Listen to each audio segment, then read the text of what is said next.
You do not know what you're doing. You are executing sinful activities without shame. So, translation. Prajapati Daksha continued, thus committing violence against other living entities and yet claiming to be an associate of Lord Vishnu, you are defaming the Supreme Personality of Godhead. You needlessly created a mentality of renunciation in innocent boys, and therefore you are shameless and devoid of compassion. How could you travel with the personal associates of the Supreme Lord? So, purport by His Divine Grace, A.C. Bhaktivedanta Swami, Srila Prabhupada Ki Jai.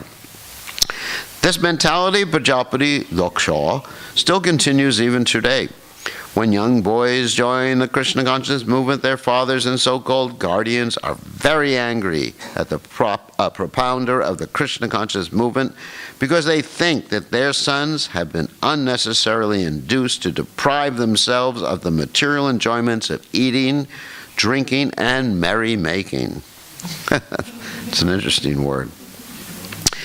We don't use that word anymore, actually. Karmis, fruitive workers, think that one should fully enjoy his present life in this material world and also perform some pious activities to be promoted to higher planetary systems for further enjoyment in the next life. A yogi, however, especially a bhakti yogi, is callous to the opinions of this material world. He is not interested in traveling to the higher planetary systems of the demigods to enjoy a long life in an advanced materialistic civilization. As stated by Prabodhananda Saraswati, Kaivalyam narakayate dridasya purakasha pushpayate. For a devotee merging into the Brahman existence is hellish, and life in the higher planetary systems of the demigods is a will-o'-the-wisp, a phantasmagoria with no real existence at all. A pure devotee is not interested in yogic perfection, travel to higher planetary systems, or oneness with Brahman. He is interested only in rendering service to the personality of Godhead. Since Prajapati Daksha was a karmi, he could not appreciate the great service Narada Muni had rendered his 11,000 sons. Instead, he accused Narada Muni of being sinful and charged that because Narada Muni was associated with the Supreme Personality of God, the Lord would also be defamed. Thus, Daksha criticized that Narada Muni was an offender to the Lord, although he was known as an associate of the Lord. So, evam tvam niranukrosho palanam mattiveddarage parshadamadye charasi yashoha nirapatrapaha. So, omaganativadandasha gananjana shalakaya chaksuram meditam yena tasmai shigurave namaha.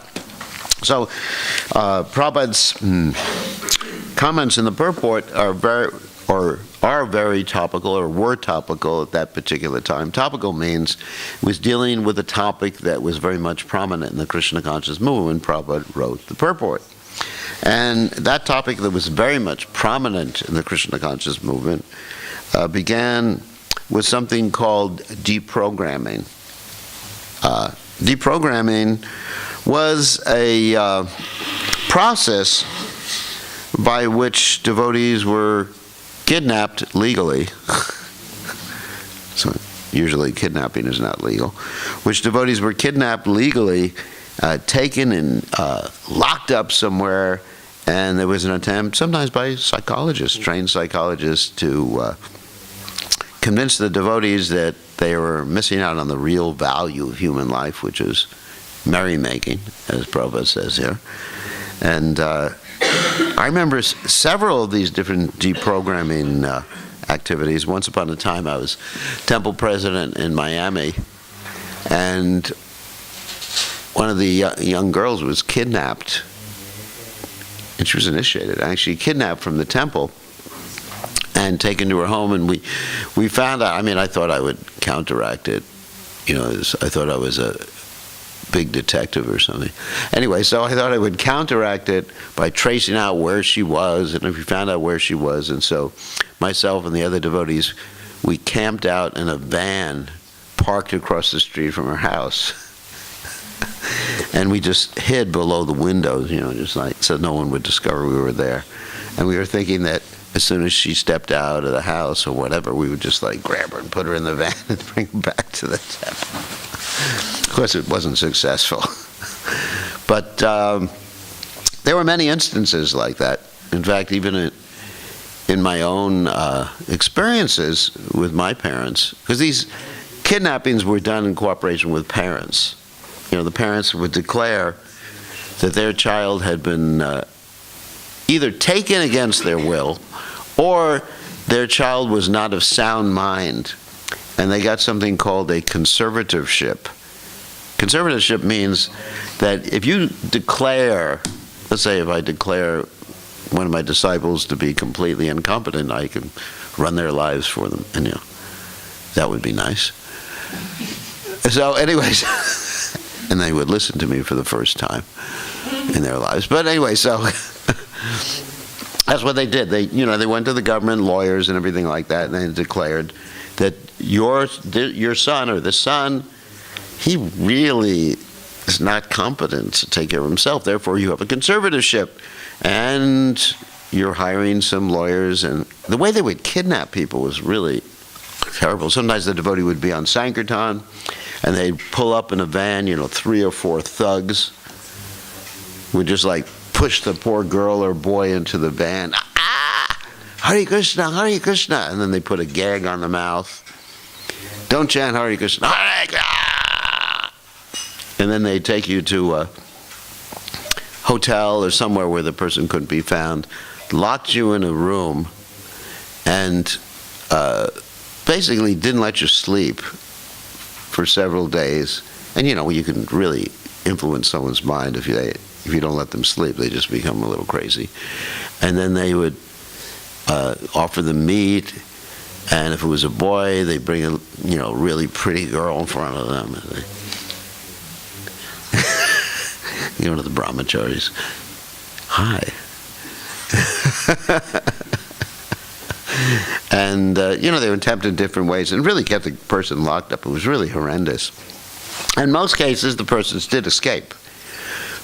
How they usually escaped, there's some interesting stories. They would go to the bathroom and go out through the tiny bathroom window and run down the street, and sometimes without clothes on, because they were really controlling them, and then call the devotees, you got to pick me up, I'm escaping.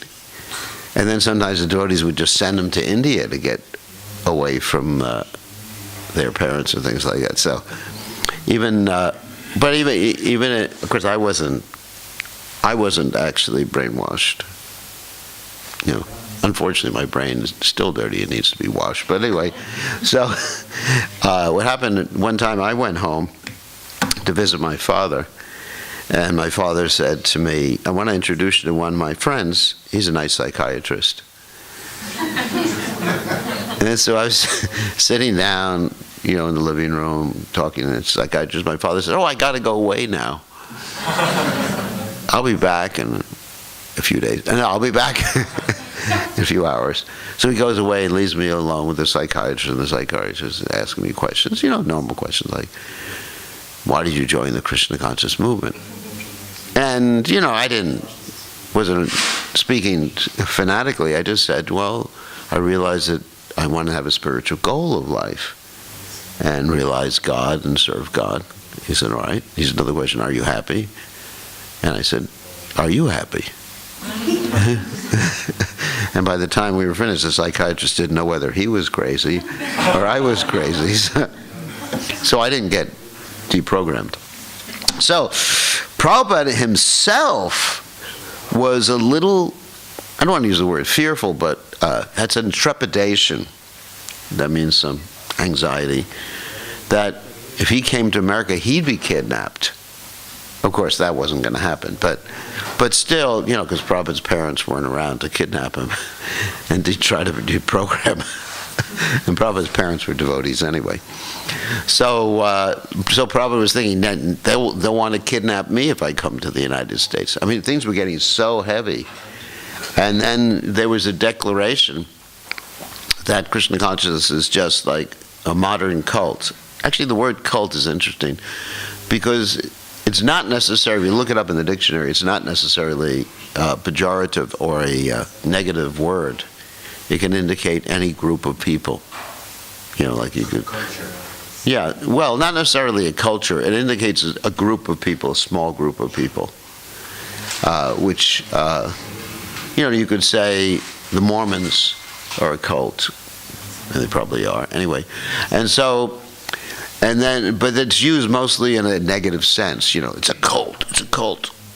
You know, there's different cults. Like you have the Rotary Club International, and you have political parties, right? They're different cults.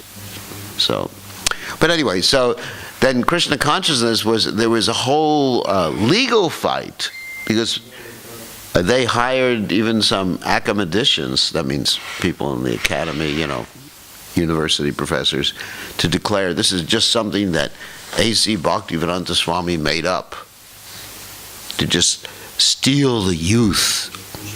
It was something like the Pied Piper, you know Pied Piper?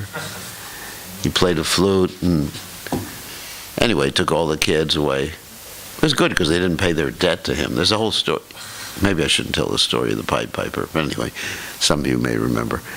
So what happened is that there was accusations, and our whole legal status was being threatened. The whole movement was being threatened because of these declarations. You know, this is just some cheating thing that somebody has made up.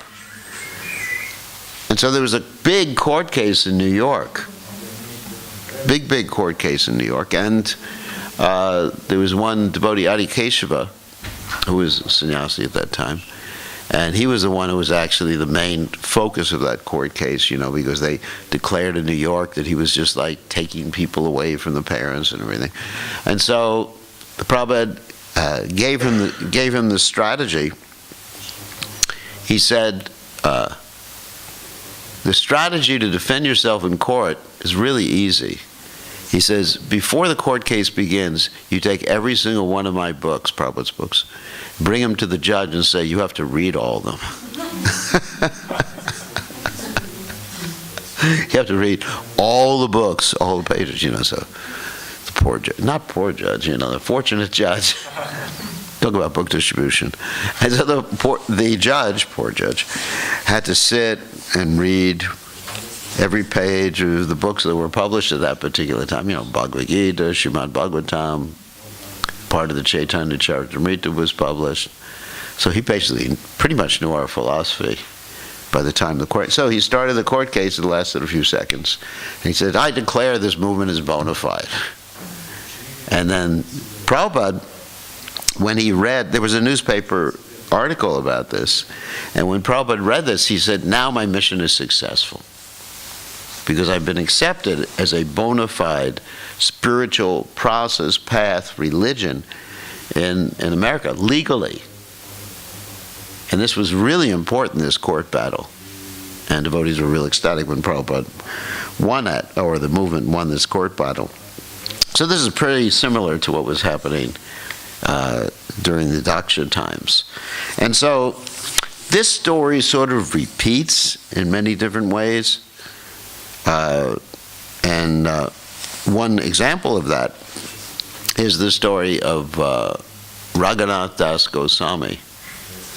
You know, Raghunath Das Goswami was born in a very wealthy family, and his parents wanted him to enjoy the way wealthy parents want their children to enjoy, which is sense gratification.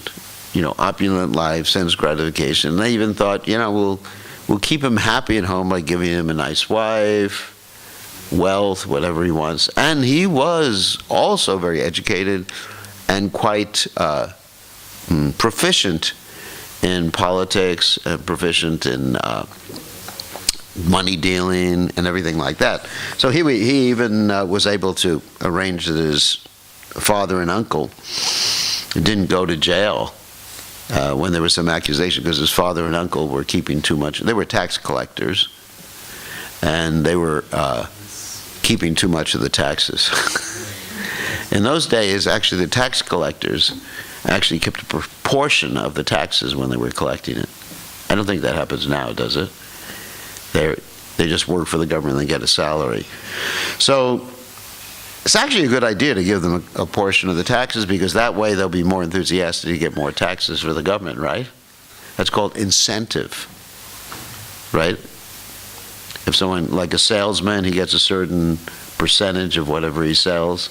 And so, of course, in Krishna consciousness, we don't need to take a certain percentage of the books we sell. Our incentive is Krishna's mercy. But there should be an incentive. That incentive is Krishna's mercy, or at least the devotees cheering us after the Sankirtan marathon. Good joy, you're a hero. So anyway, so he was able to negotiate this whole settlement with the Muslim government. Very, very expert person. And when he met Lord Chaitanya Mahaprabhu, he was so, of course he's an eternally liberated soul. Sometimes eternally liberated souls take birth in certain families where they don't appear to be eternally liberated, just like Bhaktivinoda Thakur. But anyways, this is Yogamaya. So as soon as he met Chaitanya Mahaprabhu, he just thought, you know, I gotta get out of here. You know, I gotta join Chaitanya Mahaprabhu. And of course, Chaitanya Mahaprabhu had advised him, don't act foolish. You know, don't keep trying to escape from home, because every time he tried to escape from home, his parents had deprogrammers to bring him back, you know, guards. They just brought him back. So he was just like 24/7 surrounded by these guards. You couldn't even leave the house without permission. It's pretty interesting, the original deprogramming. So then Lord Chaitanya advised him just to act normally, like a pounds, shillings, and pence person. So not to arouse suspicion, so his guards would let down their guard. And later on, he got the mercy of Lord Nityananda to be able to escape from home. And there was that famous Panihati festival that he sponsored and served all the Vaishnavas. And Lord Nityananda forcibly put his feet on the head of Raghunath Das. Pretty interesting, isn't it? That he was feeling very humble. When he approached Lord Nityananda just dragged him there and stuck his feet on the head. That's how merciful Lord Nityananda is. And when that happened, after he sponsored, then by getting Lord Nityananda's mercy, he was able to escape from his home eventually by a trick. One of his gurus, Yadananda Acharya, came and said, my disciple has neglected the deity worship. And Raghunath Das, this is in the middle of the night, Raghunath Das said to his spiritual master, I'll take care of it. And instead of taking care of it, he left home. So the spiritual master was in on this whole trick too, obviously. Get him out of his home. And then he went to Jagannath Puri to join Lord Chaitanya Mahaprabhu. But his parents still didn't give up, because they sent him money and men. And the whole idea was not only so he should be comfortable while he was living in Jagannath Puri, but he would again become enamored by this material energy. He wasn't enamored, but they were thinking like that. So in the same way, when one renounces this material world, Prabhupada said, it's like declaring war on Maya. Pretty heavy, isn't it? When one takes sannyas. Okay, Maya, let's see the best you can do. Hare Krishna. Prabhupada said declaring war on Maya. So anyway, so what happened is that his parents were sending this money. Of course, he sent the money back, and eventually he accepted some of the money to host Chaitanya Mahaprabhu every month for prasadam. And eventually he realized even that was contaminating, and he stopped doing that. And Lord Chaitanya Mahaprabhu asked Swarup Damodar Goswami, why isn't Raghunath Das inviting me anymore for prasad? And then Swarup Damodar Goswami explained that he wasn't taking the money from his parents anymore. And Lord Chaitanya Mahaprabhu said that's very good because basically when you accept something from non-devotees for your own personal sense gratification or even your personal service, not for the movement. Obviously, we accept so much money from people who are not Krishna conscious for the movement, then there is some association like that. This is a subtle law of nature, the law of association. Just like I was listening to a class of one devotee was giving a class a little while ago, and the devotee said, now that we are more advanced in Krishna consciousness, we don't have to be so careful about eating in restaurants run by people who are not Krishna conscious. Because he was asked the question, just to be, politically correct nowadays. Of course, here we have a restaurant, which is very nice, the Holy Foods restaurant. So anyway, and so this devotee asked the question, is it all right to eat in restaurants run by people who are not Krishna conscious? And this person who was giving class said, it's all right. Basically, just paraphrasing what they said. But it's not all right. And one of the points that Prabhupada made, and this is scientific, it's not simply a cultural item. One of the points that Prabhupada made in the beginning is don't eat food cooked by people who are not Krishna conscious or who are not religious. And the reason is because the consciousness of the person cooking affects the food. Consciousness affects matter. When you think of a certain thing, it actually changes the molecular structure of that particular thing. It's interesting. It's not just some mystic thing like the power of the Force, There's a Star Wars example again. It's my Maya. That, someone just says, ooh, and I make someone rise up in the room in the middle of the class or something like that. That's not the point. When you have some particular consciousness, it affects, just like even with plants, if you have a particular type of consciousness, the plants will grow better or worse. Like if you play rock and roll music or whatever, from the plants, they don't grow. They just stunt. And you play Hare Krishna music, the plants grow so big. So it's consciousness. Consciousness affects matter. It definitely does. There's subtle laws of the universe. And so, therefore, that's why we don't eat food cooked by people who are not chanting Hare Krishna. Very simple. So, anyway, so by accepting things sent by his parents for his own personal welfare, his mind, I'm not saying his mind became polluted, but there's a potential if someone wasn't like a pure devotee like Raghunath Das Goswami, the mind becomes polluted. So Lord Chaitanya was very pleased. And then, of course, there was the whole eating process of Raghunath Das Goswami. In the beginning, he was eating the remnants of Lord Chaitanya Mahaprabhu. After some time, he was begging from the Singadwara gate of the Jagannath temple. And eventually he gave that up. The reason he gave that up is because when one is begging for one's food, one naturally doesn't see people equally anymore. One sees people unequally. In other words, here's a sweet guy. I know him. He's going to give a nice donation today. I remember one time I went on Sankirtan with a devotee who was really expert and on Sankirtan, and he pointed out someone like 100 meters away. He said, here's a sweetie.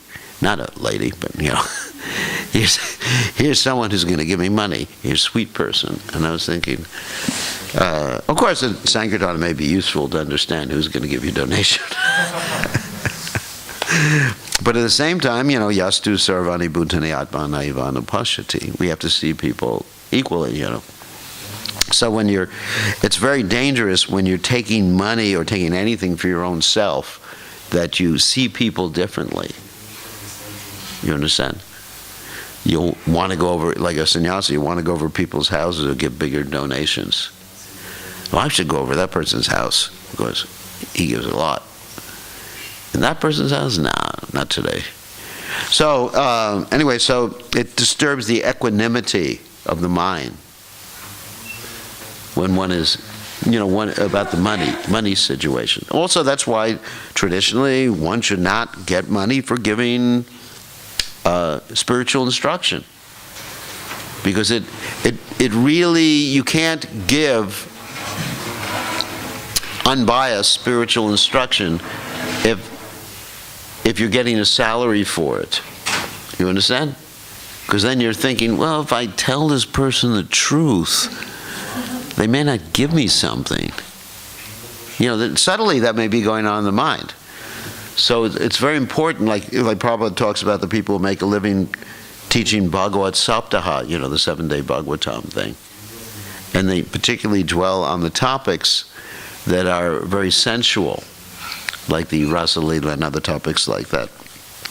So, anyway, Raghunath Das Goswami gave up begging, and then he just went to the kitchen, the special soup kitchen they had for beggars, for people who didn't have any money. And then, in order to become more renounced, just because he was thinking, I don't want to get infected again in this material world. And he wasn't infected. As I said, it was a pastime because he's a pure devotee. That in order to become more renounced, what did he do? He took the rejected rice that even the cows wouldn't eat, that he just threw out, and he washed it with a little water, and that was his food. And then Lord Chaitanya Mahaprabhu came and grabbed some of that rice. He said, you're keeping all this nice prasadam for yourself. Give me some. So he took a little bit, and Swarup Damodar Goswami, his personal associate, stopped him. He said, that's enough. And Lord Chaitanya said, this is real nectar. So the point is, prasadam is always real nectar. Just like when devotees want to take Mahaprasadam, generally they're thinking of the sweets. If you offer them, they say, I would like some Mahaprasadam. Okay, here's a chili pepper on the plate. You say, no, I want Mahaprasadam. In other words, they mean the sweet ball. So, he was really careful about getting infected again. It's amazing.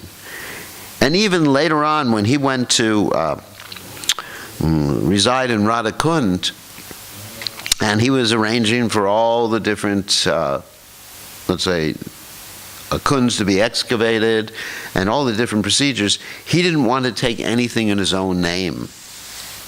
Because Radhakund, basically, it could have been in his name. Instead, he put it in the name of Srila Jiva Goswami. So he was so careful about this infection in the material world. One has to be extremely careful. Just like Bharat Maharaj, he had also given up everything in this world, but he wasn't extremely careful about getting reinfected. And he got reinfected by a baby deer. Can you imagine getting reinfected by a baby deer? That's wild. Why did you fall down from Krishna consciousness? Well, a baby deer came by. So that's why Prabhupada says it's like a razor's edge. You have to be very, very careful. So here, the sons of Daksha are taking sannyas, and they are actually ready to take it, and they're careful, and it's not premature, and all the accusations that Daksha is giving against Narada Muni are completely inappropriate and wrong, because they are ready for renunciation. And they also renounced their father. Oh my God, I'm not saying you should do that. I'm just saying that their renunciation was just like Raghunath Das's renunciation. They realized that their real father was Krishna and the spiritual master. So, any questions? Yes? If a devotee has a restaurant, and some cooks are devotees, but some are not, should we also avoid food cooked by them? Ask who prepared that preparation. I mean, I'll tell you a funny story. One time I was GBC in a temple in Hawaii, and the devotees weren't so strict. I mean, that's an understatement. Really an understatement. I mean, basically the male pujaris had girlfriends and the female pujaris had boyfriends who came for the night. So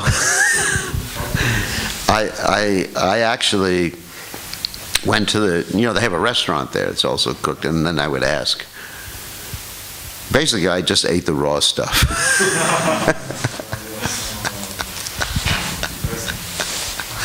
Anyway, hope that answers your question. Well, they had a nice salad bar, so it was all right. With sprouts and everything like that. So when in doubt, I just eat raw food. And another time I went to, I had a 10-day intensive seminar training in nonviolent communication, which I teach as empathic communication. And so I basically had to live with people who had not yet become Krishna conscious. I'm not saying demons, who had not yet become Krishna conscious, and we all had to eat together. And so there was a supermarket about 2 blocks away, so I just bought raw vegetables, yogurt. That time I was not a fanatic vegan. So yogurt, raw vegetables, avocado. I even made my own sprouts in my room. Sprouts. I just put them on the radiator, the heater. And 2 days the sprouts were there. And I had to eat with everybody, but I brought my own food. And also I had some devotee-made bliss bars with me, these little bars, and to share with everybody, and I gave to everybody. And so they were all, what it did is everybody was asking me about my diet. And it gave me a good preaching opportunity. Because in a situation like that, you can't just start distributing the books and, and tell everybody, you're a Maya, you're attached to your wife. You can't say any of that stuff. It's not like you're standing at Hare Krishna temple, I can say any damn thing and get away with it because I'm a sannyasi. But it gave me a preaching opportunity, and and I had my morning program. Actually, I took a walk, had my morning program, chanted my japa, and I was fine. So I found my own Krishna consciousness because I've been very careful. Even if I'm in a temple and I don't know who's cooking, then I won't eat. It's as simple as that. And when I go to the GBC meetings, I mean, this is really radical. You don't have to copy this. Let's say I go to a GBC meeting, and in many temples in India, they hire people to cook for the devotees. So I just bring a slow cooker or like a teapot or something into my room, and I just make some quinoa and vegetables. I'm pretty fanatic. So I went to one GBC meeting. This was, where was it? Anyway, some GBC meeting somewhere in India. And the brahmacharis kept asking me, aren't you going to take prasadam? And I said, I actually thought I just played a joke. I said, I just live on air, I don't eat. So, 3, 4, 5 days went by and they never saw me eat anything. And the brahmacharis were just like, look, wow. He's a real yogi. I said, I'm a breatharian. Like you have a vegetarian, vegan, and everything. I'm a breatharian. They said, wow. Wow, he's a yogi. I bless you all. So anyway. So I tend to be a little fanatic with it. But, I'm a little eccentric. What can I do? So, anyway, that's me. Actually, we have a question online by one of my disciples. Actually, a famous disciple. It's Gauramani Dasi. Wow. She has more disciples than me. So she... I'm envious of her. So the question is, why do devotees who preach and have dedicated their lives to Krishna become sick physically or even handicapped? Doesn't Krishna protect them? Isn't that protection stronger than any illness? Well, that's a good question. What does protection mean? Basically, protection means that Krishna is protecting your spiritual life. And as it's stated in the Bhagavatam, Yashaham Anugrinami Harishe Taddanam Shanai. For those who I especially favor, and I'm praying that Krishna doesn't especially favor me, so I take away everything. That's pretty heavy, isn't it? I mean, in other words, don't worry about that verse. If you're attached to something, Krishna will make it. He'll take that away. But if you're able to use something in Krishna's service, like Prabhupada gave the example that he had children before he took sannyas, obviously. And now Prabhupada said that Krishna is giving him so many better children, thousands of children, devotees, who listen to him. Most children don't listen to their parents, but I didn't. So Krishna will take away things that are impediments, and sometimes Krishna will put his devotees, like he did with the Pandavas and Kunti, we've talked about this before, into difficulty, and so that they have to take shelter of Krishna. And we talked about this last night, even the demigods, they're put into difficulty. Pure devotees are subjected to physical difficulty and so many times legal difficulty and other difficulties, so they have to chant, take shelter. Well, I mean, look what happened with Prabhupada in Mumbai. We're trying to get the hotel there, or it wasn't a hotel at that point, but trying to construct a hotel and trying to buy the land. I mean, it was so difficult, so much anxiety for Srila Prabhupada was there. Prabhupada got gored by a bull before he came to America. There's so many things. We cannot expect this material world to become pleasant. Just because you're a devotee doesn't mean that everything will be pleasant. The weather, all of a sudden, will be like nice and sunny all the time here, no cold weather, and you won't be freezing to death. Everybody will be nice to you. If that was the case, we'd become bewildered. So Krishna sometimes arranges devotees get sick or put in unpleasant circumstances. Also, sometimes devotees make themselves sick by lifestyle choices. That's another issue. I mean, you can listen to my seminar on YouTube called Stop Killing the Devotees. Because of diet and lifestyle choices too. Like Prabhupada had a heart attack in New York. He wasn't taking a morning walk before that time. But when a doctor came and examined him, of course the first thing the doctor said was, Swamiji, you chant too much. Prabhupada didn't take that advice. So we got to chant less. Prabhupada didn't do that. But he advised Prabhupada to walk for his health. And then every day after that, it became like a religious thing that Prabhupada took his morning walk, an aerobic walk every morning. Not yoga. He took an aerobic walk very fast that we couldn't keep up with Prabhupada on a doctor's advice for his health. Prabhupada took a massage every day, roughly an hour or two of massaging every day. Kept one devotee, Shrutakirti, basically to massage him and cook for him. And so Prabhupada did take adequate measures. So that's one reason why it's undevoted. But even if we take adequate measures, sometimes there's sickness. Why do we get old? It's another question. Why? If I'm a devotee, sometimes I think, I've been serving you, Krishna, for 48 years, and look what you gave me, an old body. Why? Why are you so ungrateful? Why don't you give me don't give me a young body, because that means another birth.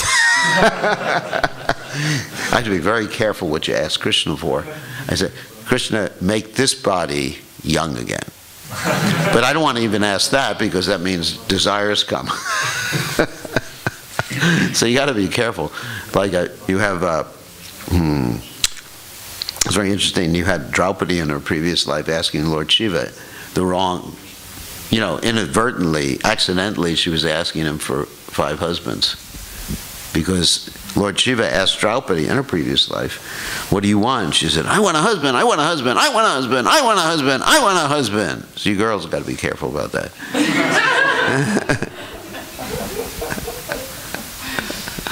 And she got 5 of them. And Lord Shiva said, you're going to get 5. She said, that's not what I meant. You asked 5 times.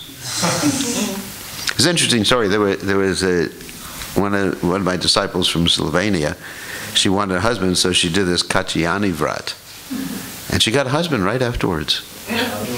It works. With the gopis, of course, they wanted Krishna, and they got Krishna, but the rest of you just want some smelly old guy,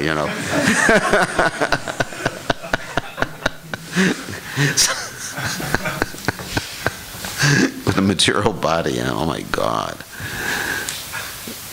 I wouldn't do an austerity to get a smelly old body. Anyway, so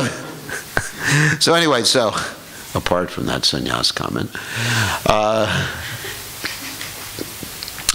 So this suffering is there in this world to remind us and to have us take shelter of Krishna. That's the real point. So we can't expect. And that's Krishna's protection. He protects us from Maya if we want to take that protection. If we really want Maya, there's nothing Krishna can do. We'll get it. Because Krishna does not interfere with free will. If we really want Maya. Like there's that story, Markandeya Rishi, he wanted to see Maya in the Bhagavatam. Markandeya Rishi, Krishna says, what do you want, Markandeya Rishi? And Markandeya Rishi says, I'd like to really see Maya. And Krishna said, was thinking, not a good choice, but that's what he wants. Here we go. And then he got to see the water of devastation. He was floating in the water of devastation. And there were these big fish that almost ate him. And he was can you imagine, he was floating for how long? Do you remember how long it was? Like 6 kalpas. He lived for 6 kalpas, floating in the water. I like swimming, but not that much. So the poor guy was just all these fish around, swimming. And then finally he comes to an island, and he sees a little boy on a leaf on the tree, banyan leaf on the tree, and the little boy breathes in, and he gets sucked into his body. And then he sees the universe as it was before, and his ashram. And after a while he figures, Maya's not such a good thing. So if you really want it, you'll get it. But if you want to be Krishna conscious, then Krishna arranges things for you. That may mean sickness sometimes. But we have to take it in the right way. Suffering is there. This is the nature. And Gora says it's really heavy. Yep, it's heavy. It's heavy. Life is, you're all young. You think, this old guy, he doesn't know what life is all about. You'll experience.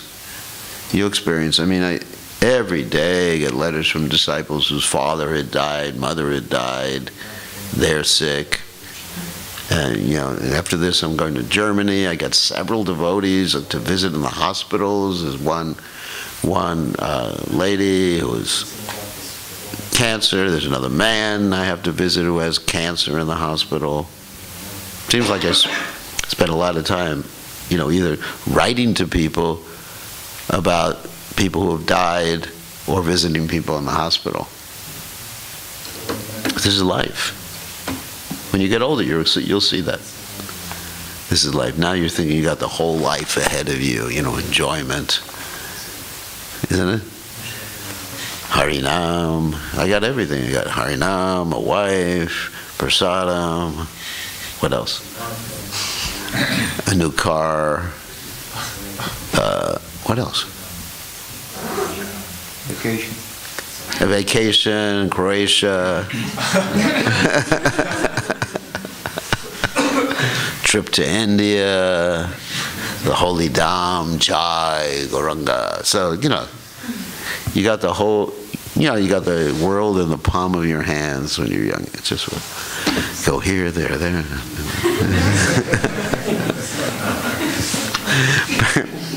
Better to understand and serve the mission of Chaitanya Mahaprabhu. Okay, any other questions or comments? Yes? Why nowadays gurus are not so much renounced as described in the lecture? Why gurus are not renounced like that? Yeah. Well, I'm not going to criticize anyone else. I'll criticize myself. Because I'm in Maya. No. Why are we not renounced? Because it's called Yukta Vairagya. We have to use things in Krishna's service to carry out the mission. Like Prabhupada said, there was a conversation where Prabhupada related, someone asked him, you know, why do you use a car to go somewhere? And Prabhupada said, do you want, you know, if I walked, how could I preach? You know, so we're using things in Krishna's service. I mean, if someone is actually Krishna conscious, they don't need those things. They don't need their mobile phone. They don't need, probably I need a coat like this, but anyway, I'm here slowly. It's cold. I'm not going to walk around with a kopina and a little shawl around me here. I'm sorry. I mean, don't ask me to be that renounced. So, I mean, also, you know, we're in the Western world. We're not in the nice climate of India, which is not nice anymore. So we need certain things just to live for the sake of serving Krishna. And that's why you see the gurus may be, or I'm not speaking about myself because I can't say anything about myself. All I can do is criticize myself. But in general, the gurus may be just as renounced, but their renunciation is accepting things on behalf of Krishna, what pleases Krishna. Because real renunciation means to accept what's favorable for spreading Krishna consciousness.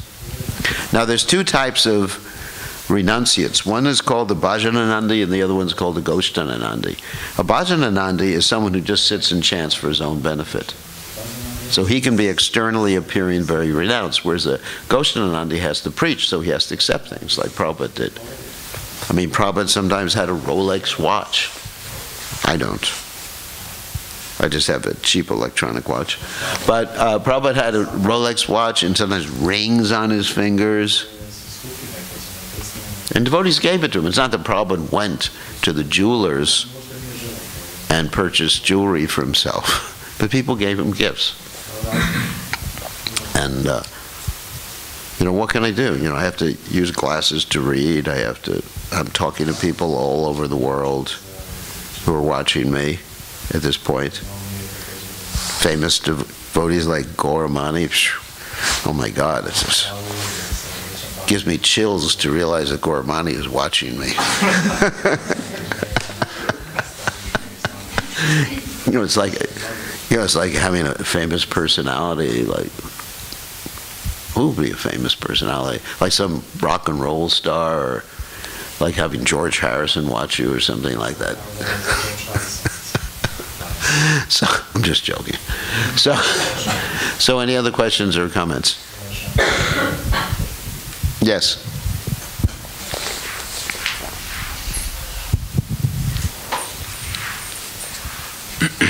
Hare Krishna. I would like to ask, what is Krishna's mercy actually? How to understand? I was thinking about this, what Krishna's mercy is, what I think it is. I thought it's like absence of material desires, that Krishna is enough for you, something like this. Krishna's mercy is to give you the association of a pure devotee. That's the manifestation of Krishna's mercy, and Krishna's mercy is the instructions that come from the Guru Mukha Padma Vakya Tuti Kodiyakya. And if you expect your material desires to go away like that. It doesn't work like that. One has to be immersed in pleasing Krishna, and then the material urges become so insignificant they're practically speaking non-existent. So you're the one who has to deal with your material desires. Actually, it's interesting, in the whole analysis of anarthas, you're referring to, it's interesting, Bhaktivinoda Thakur's commentary on Krishna's pastimes, how each one of the demons represents a particular anartha. Certain anarthas have to be taken care of by one's own personal endeavor. You understand? So it's not that, I want your mercy, Krishna. Why do I still have desires? You know, I have all these desires. Why haven't you taken away, give me your mercy? But mercy is instructions on how to do it. Isn't it? Krishna teaches us through the spiritual master how to take care of things. It's not like Krishna zaps you like some Mayavadi guru zaps the disciple. And, you know, there's a typical story Prabhupada tells us. The guru zaps the disciple and the guru says, now I've given you everything and I have nothing left for myself. But Krishna gives the devotee instructions. That's mercy. You have to follow them. You know, like if someone, I'll give you an example. If someone gives you a Christmas present and there's instructions that go around. Because the funny thing is that this is a male thing, that men don't read instructions when they get, isn't it? Women read instructions, but the men, when they get some present, they think they know better, and they try to put it together themselves, and they put the wheel on the top of the car or something like that. So Krishna gives us instructions, and he expects us to follow the instructions. You understand? That's mercy. Don't expect a free ride. I want your mercy, Krishna. Appear before me. No. Get to work, you bum.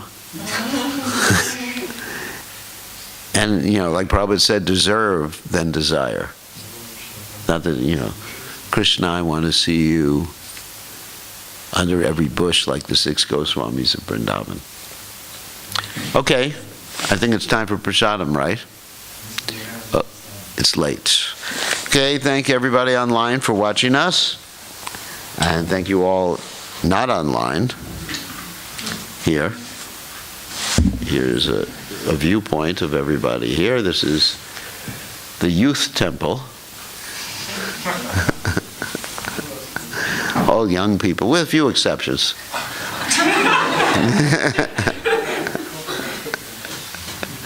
Few exceptions. We have a few token old people here.